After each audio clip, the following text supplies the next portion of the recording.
제27장.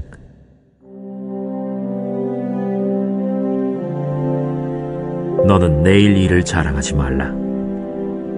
하루 동안에 무슨 일이 일어날는지 내가 알 수 없음이니라.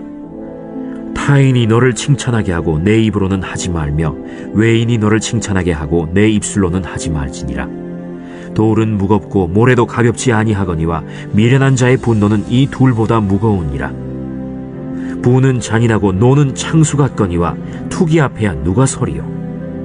면책은 숨은 사랑보다 나으니라. 친구의 아픈 책망은 충직으로 말미암는 것이나 원수의 잦은 입맞춤은 거짓에서 난 것이니라. 배부른 자는 꿀이라도 싫어하고 줄인 자에게는 쓴 것이라도 다니라. 고향을 떠나 유리하는 사람은 보금자리를 떠나 떠도는 새와 같으니라. 기름과 향이 사람의 마음을 즐겁게 하나니 친구의 충성된 권고가 이와 같이 아름다우니라.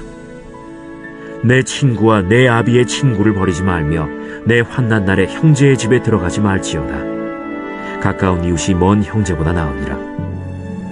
내 아들아, 지혜를 얻고 내 마음을 기쁘게 하라. 그리하면 나를 비방하는 자에게 내가 대답할 수 있으리라. 슬기로운 자는 재앙을 보면 숨어 피하여도 어리석은 자들은 나가다가 해를 받느니라. 타인을 위하여 보증선자의 옷을 취하라. 외인들을 위하여 보증선자는 그의 몸을 볼모 잡을지니라. 이른 아침에 큰 소리로 자기 이웃을 축복하면 도리어 저주같이 여기게 되리라. 다투는 여자는 비 오는 날에 이어 떨어지는 물방울이라. 그를 제어하기가 바람을 제어하는 것 같고 오른손으로 기름을 움키는 것 같으니라. 철이 철을 날카롭게 하는 것 같이 사람이 그의 친구의 얼굴을 빛나게 하느니라. 무화과 나무를 지키는 자는 그 과실을 먹고 자기 주인에게 시중드는 자는 영화를 얻느니라. 물에 비치면 얼굴이 서로 같은 것 같이 사람의 마음도 서로 비치느니라. 스올과 아바도는 만족함이 없고 사람의 눈도 만족함이 없느니라. 도가니로 은을, 풀무로 금을, 칭찬으로 사람을 단련하느니라. 미련한 자를 곡물과 함께 절구해 놓고 공의로 찌을지라도 그의 미련은 벗겨지지 아니하느니라. 내 양떼의 형편을 부지런히 살피며 내 소떼에게 마음을 두라. 대저 재물은 영원히 있지 못하나니 면류관이 어찌 대대에 있으랴. 풀을 벤 후에는 새로 움이 돋나니 산에서 꼴을 거둘 것이니라. 어린 양의 털은 내 옷이 되며 염소는 밭을 사는 값이 되며 염소의 젖은 넉넉하여 너와 내 집의 음식이 되며 내 여종의 먹을 것이 되느니라. 오늘의 말씀 잠언 27장의 말씀입니다. 오늘 본문의 1절 말씀을 보면 자기 자랑에 대한 교훈을 말씀하고 있습니다. 1절 말씀에서 내일 일이란 자기 스스로의 욕심이나 계획 등을 의미합니다. 솔로몬은 미래에 대한 일들을 하나님의 주권에 속한 것이기에 인간인 우리가 그 미래를 알 수도 없고 결정한 방법도 없기에 자신의 계획에 대해 미리 자랑하거나 교만한 자세를 보여서는 안 된다는 것을 하루 동안에 무슨 일이 일어날지 내가 알 수 없다라고 표현하고 있는 겁니다.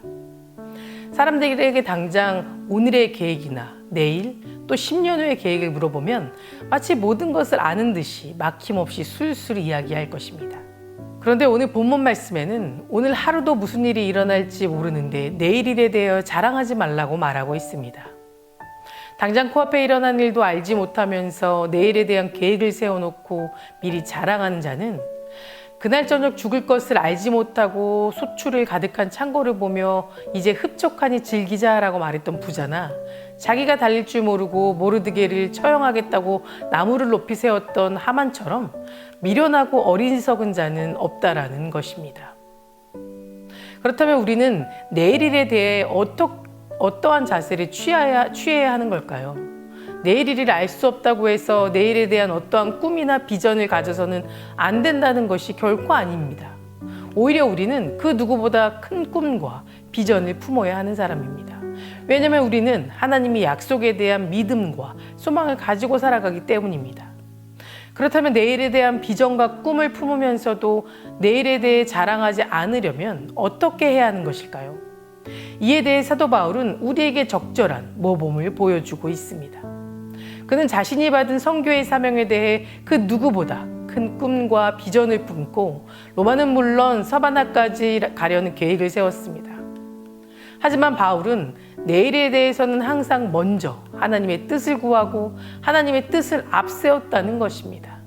이러한 자세로 사명을 감당하였기에 사도 바울은 선교 역사에 있어 위대한 업적을 쌓을 수 있었던 겁니다. 우리도 무수히 많은 인생의 계획을 세우고 또 그 일정대로 모든 것이 이루어지도록 기도합니다. 하지만 그 일이 조금이라도 무산되거나 흐트러지면 그것으로 인해 스트레스를 받고 괴로워하고 또 패배자인 듯 살아갑니다.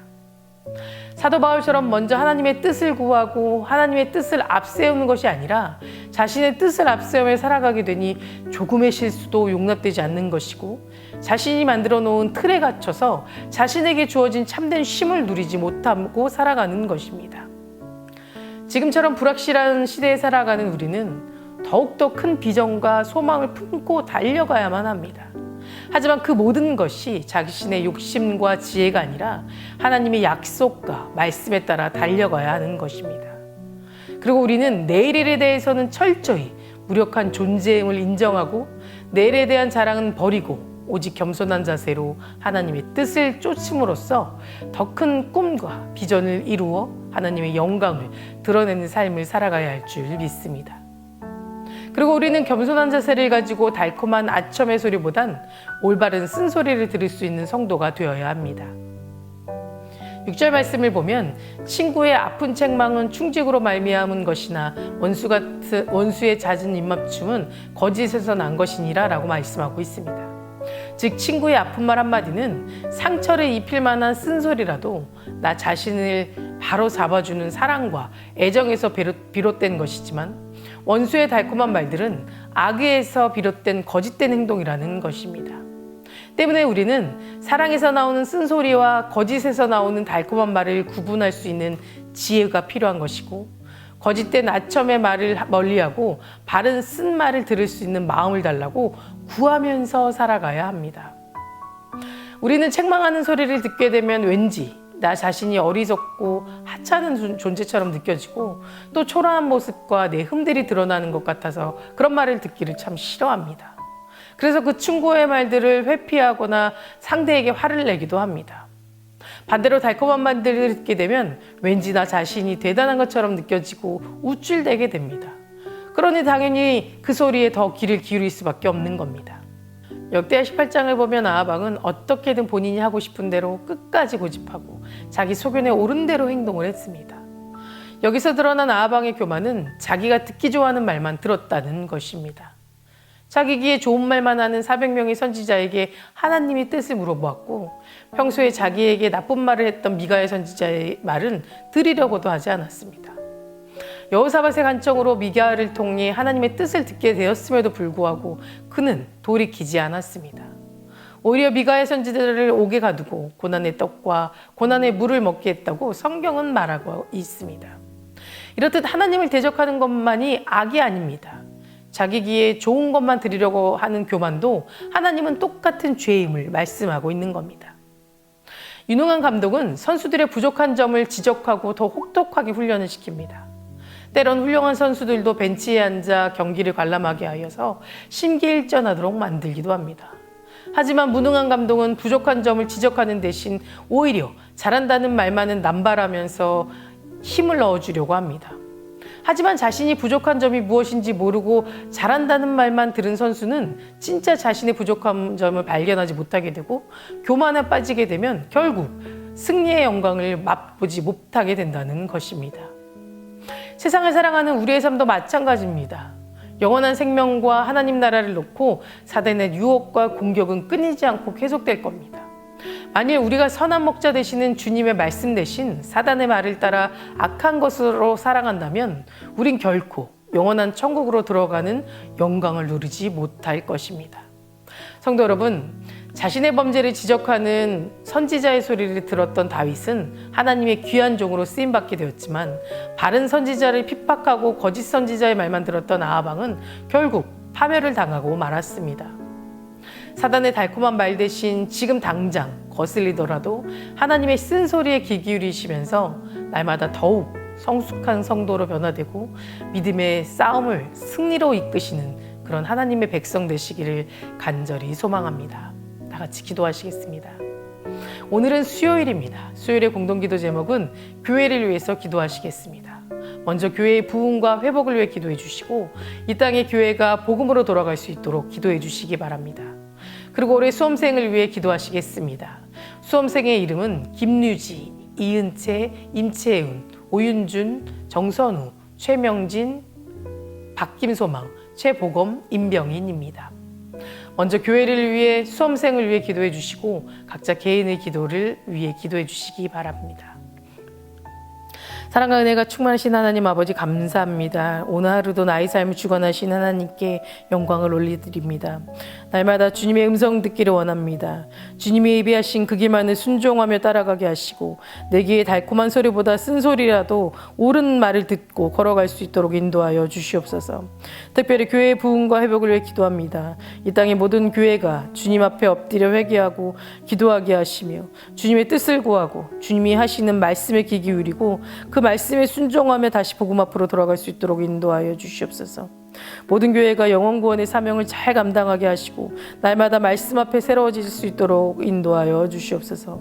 담임 목사님께 먼저 은혜 충만하게 채워주시고 성령 충만하게 하여 주셔서 선포되는 말씀을 통해 듣는 이의 심령이 변화되고 주님 안에서 소망을 품고 세상의 귀한 빛과 소금 역할을 감당할 수 있도록 지켜주시옵소서. 수험생들 지켜주시옵소서. 시험에 대한 걱정과 염려로 주님 앞에 다 내려놓고 참 평안을 누릴 수 있도록 그 마음을 지켜주시옵소서. 아이들이 노력하는 이 시간을 통해 큰 열매 맺게 하실 줄 믿습니다. 건강과 지혜도 주님께서 허락하여 주시옵소서. 다음 세대 아이들이 믿음을 지켜주실 줄 믿습니다. 말씀과 소망으로 꿈꾸며 살아갈 수 있도록 지켜주시고 그들의 믿음을 굳건하게 세워주시옵소서. 이 모든 말씀 예수 그리스도 이름으로 간절히 기도드립니다. 아멘.